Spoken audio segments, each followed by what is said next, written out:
सियासी तनाव के बायस दीगर रियासती इदारे भी मुतासिर हो रहे हैं। चीफ जस्टिस, क्या सुप्रीम कोर्ट सियासतदानों को निजाम बचाने के लिए वार्निंग दे रही है? अफसार साहब, योर पॉइंट। देखिए, मेरा ख्याल है कि सवाल किसी और तरह भी पूछा जाना चाहिए कभी। अभी आपने जो पूछा मैं इसका जवाब दूंगा। ये भी तो सवाल हो सकता है ना कि क्या सुप्रीम कोर्ट और मिलिट्री इस्टेब्लिशमेंट की मुसलसल मुदाखलत सियासत में, तजारत में, वकालत में, सहाफ़त में, क्या उसकी वजह से कौम और आवाम जो हैं वो तकलीफ़ में हैं, वो परेशान हैं, वो मुश्किलात में मुब्तला हैं? कभी ये सवाल भी करके देखें और इसका जवाब भी लें, और फिर पता चलेगा कि चीफ जस्टिस साहब को इतनी कौम की फ़िक्र है तो बलूचिस्तान के मिसिंग पर्सनस पे लेना एक्शन, सो मोटर लेना, क्यों नहीं लेते? क्या वो पाकिस्तान की शहरी नहीं है? उन पे तो कभी बात नहीं करता। सिर्फ एक सियासी जमात के एक रहनुमा की जो ख्वाहिशात हैं उस पर सारा मुल्क जो है उसकी वजह से परेशान है, और मसाइल ही नहीं है कोई। खैर, मैं अपने जैगम साहब ने मुझे कहा कि मैं रजायत पसंद हूँ, ऑप्टिमिस्टिक हूँ। हाँ, मैं हूँ। मुझे इसका कम अज़ कम जैगम साहब इसका क्रेडिट तो दे दीजिएगा, मुझे दुआ में याद रखिएगा कि इतना कुछ देखने के बावजूद भी मैं अभी भी ऑप्टिमिस्ट हूँ, अभी भी ऑप्टिमिस्ट हूँ। Thank you very much. और कल भी बात इसलिए मैं कह रहा था बार बार कि एक्ट ऑफ पार्लियामेंट के जरिए हो सकता। थैंक यू, जज़ाकल्लाह। और दूसरी बात, देखें, मैं समझता हूँ कि अदलिया को, और जैसे आपने पहले जिक्र किया आयशा अपने ओपनिंग स्टेटमेंट में भी और बाद में भी, कि मिलिट्री इस्टेब्लिशमेंट जो है वो अपने अपने अगर दायरा कार में रहे ना तो ये इस मुल्क के लिए मुनासिब होगा। मुझे ये डर लग रहा है, जो मैं माजी में देख चुका हूँ अपने तजर्बे की बुनियाद पर, मुझे ये डर लग रहा है कि अभी से, आज से ही, बल्कि कुछ दिनों से ही ये बयानिया तश्कील देने की कोशिश शुरू हो चुकी है बदकिस्मती से, जिसमें यह साबित किया जाएगा कि सियासतदानों ने फौज को और अदलिया को कोने में लगा दिया था और इसलिए इस मुल्क में ये तबाही के हालात हो गए। यही मैंने एग्जैक्ट एक्सरसाइज होते देखी जब ज़ियाउल हक गया, उसके बाद जब परवेज़ मुशर्रफ गया, और अब जनरल बाजवा के जाने के बाद भी फिर ये कोशिश दोबारा शुरू हो गई है। लो जी, जर्नैल तो साइड पे जाके बैठ गए। जर्नैल साइड पे जाके नहीं बैठे, I am sorry to say that. आज भी जनरल बाजवा का जो इतराफ़ात गुनाह की इमरान सीरीज चल रही है ना, शायद मेतला के साथ, उसकी तीसरी किस्त वो खुद कह रहे हैं कि हम इमरान खान के इश्क में गिरफ्तार थे। ये लफ्ज़ इस्तेमाल किया उन्होंने। जनरल कमर जावेद बाजवा साबिक आर्मी चीफ कह रहे हैं हम जर्नैल इमरान खान के इश्क में गिरफ्तार थे, हम इंसाफी जर्नैल थे। अब मैं तो पाकिस्तानी जर्नैल उनको समझता रहा सबको हमेशा।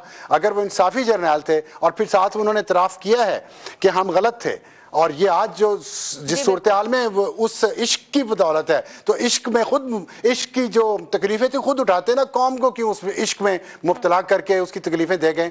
इसी तरह उन्होंने कहा है, जनरल बाजवा ने कहा है कि जज भी जो हैं वो इंसाफी हैं। ये जनरल बाजवा साहब कह रहे हैं, मैं नहीं कह रहा। फिर मैं आपको बार बार बता रहा हूँ।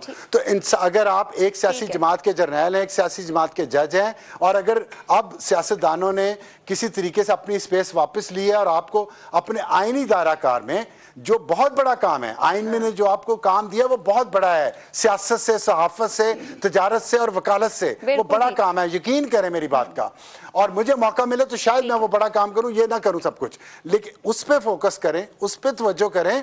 सियासतदान सियासत पे तवज्जो करें, और जिसने सियासत में आना है वो रिटायरमेंट के बाद 2 साल पूरे करें। Most welcome. लोगों के पास जाएं, अपने वोट लें, हुकूमत बनाएं, आइन चेंज कर दें, आके 2/3 मेजॉरिटी से सदारती निज़ाम ले आए। पीछे बैठ के किसी वर्दी का या जुब्बे का आड़ लेके सियासत करनी और अपने ऊपर अपना नाम भी ना उनका हम लें, फिर उन पे तनकीद भी ना करें, उनसे सवाल भी ना पूछिए, ये मुमकिन नहीं है, क्योंकि ये 21वीं सदी है। सर, सब कर लिया आपने, तनकीद भी कर ली और सवाल भी पूछ लिया। आगे बढ़ते थोड़ा सा शहजाद साहब को भी गुफ्तगू में शामिल कर लें। शहजाद साहब, ये जस्टिस साहब की जानिब से जितने तनाव, कंसर्न और सब कुछ जाहिर किया जा रहा है, क्या कहीं सुप्रीम कोर्ट कोई किरदार अदा कर सकती है? मगर वहां अंदर भी एक तकसीम मौजूद है, तो वो बार बार वार्न कर रहे हैं सियासतदानों को। देखिए, हम बात कर रहे थे ना कि हमें अपनी आने वाली पौध जो है, जो यूथ है, जो हमारे जो नौजवान हैं, उनको ऐसे सबक देने चाहिए जिसके अंदर के उनको पाकिस्तान की भलाई और बेहतरी और एक बेहतर मुस्तकबिल की उम्मीद उनके लिए छोड़ें। तो जिस किस्म की हम बदकिस्मती से गुफ्तगू करते हैं कि जो अभी आपने, यानी मुझे तो अफसार साहब अभी भी फौज का नुमाइंदा समझते हैं, मैं यूनिफॉर्म में नहीं हूँ, मुझे कम से कम मेरा ख्याल है कि 2006 और अब 17 साल हो गए यूनिफॉर्म छोड़े हुए।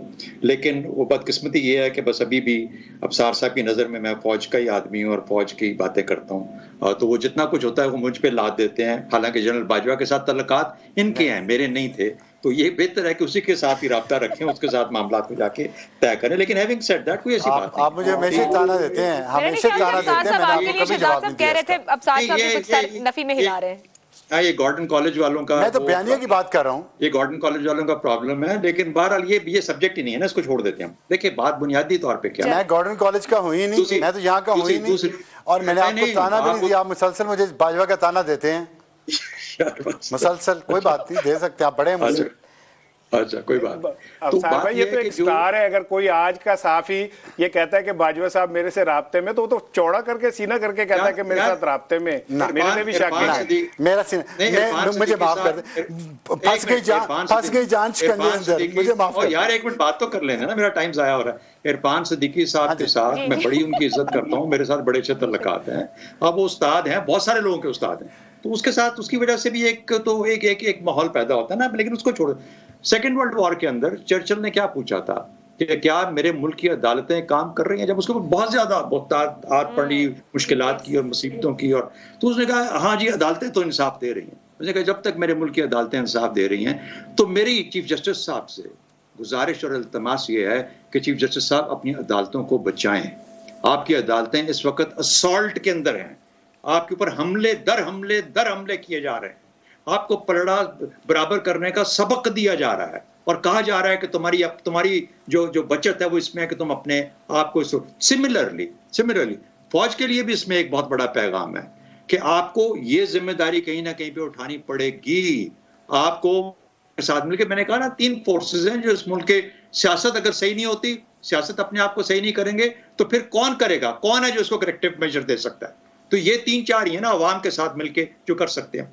दूसरी बात, हम सब के सब जो इस पैनल पे मौजूद है ना, मैं तकरीबन हर एक का जो सफर है ना जिंदगी का, यहाँ तक आने तक जहाँ पे हम आज बैठे हैं, हम बड़े प्रिविलेज्ड लोग हैं, लेकिन जहाँ से हमने सफर शुरू किया हम जानते हैं कि हमने कहाँ से सफर शुरू किया। हम अपने गिरबानों में झांके ना, तो हमें पता लग जाए पाकिस्तान असल में है किसका। पाकिस्तान, ये सवाल आप अपने आप से पूछे, पाकिस्तान किसका है? पाकिस्तान आपका है, जिन्होंने सफर वहां से शुरू किया और फिर इस पाकिस्तान ने आपको मौका दिया कि यहाँ पे आज आप बैठे पाकिस्तान के बारे में फिक्रमंद हैं। तो हम अपनी पौध को कुछ बता के जाना चाहते हैं, तो कहते बताना ये चाहिए कि बेटा ये एफर्ट यहाँ पहुंचने में, और इस मुल्क को, और इस मुल्क ने मुझे मौका दिया यहाँ पे लाने में। हम सियासतदानों की तरफ से होके, उनके तरफदार होके, उनकी पार्टी और उनकी जो मसाइल हैं, नफरत की जुबान को इस्तेमाल करके और ज्यादा नफरत फैला के, मुनाफरत के शिकार होके, और अदारे खत्म हो गए, तबाह होकर रह गए। देखिए फौज को मैंने कहा ना कोने के साथ लगाया हुआ, अदालत आज असॉल्टेड है, असॉल्ट के अंदर है, नीचे है इस वक्त अदालत आपकी। और अभी तो हम नीचे वाली अदालतों की बात ही नहीं कर रहे। आपने कहा जुडिशियल रिफॉर्म सुप्रीम कोर्ट की पावर चीफ जस्टिस से लेके, आपने कहा कि जुडिशियल रिफॉर्म हो गया, नीचे वाला आदमी जो रोजाना जाता है पेशी पे, उसकी क्या, उसका रिफॉर्म आएगा। तो कहने की बातें ये हैं कि पाकिस्तान हमारा है, इनका नहीं है जो ऊपर बैठे इस वक्त तमाशे कर रहे हैं। उसमें इमरान खान भी उतना हिस्सेदार, ये भी उतने हिस्सेदार, सबके सब। पाकिस्तान हमारा है, हमें पता है हमने किस तरह बनाया हुआ है इसको, हम किस तरह लेके चले हैं असरी को। वो अफसार साहब का भी पाकिस्तान है, और मैं ये भी जानता हूं कि वो किस तरीके से लेके चले, मैं कैसे लेके चला हूं, ईसार कैसे लेके चला है इसको, मैं सब जानता हूं इन चीजों को। इसलिए हमें उसको कदर करनी है, और चीफ जस्टिस साहब से रिक्वेस्ट ये है कि अदालतों को बचा लें, क्योंकि इंसाफ जब तक चलेगा ये मुल्क कायम व दायम रहेगा इंशाअल्लाह।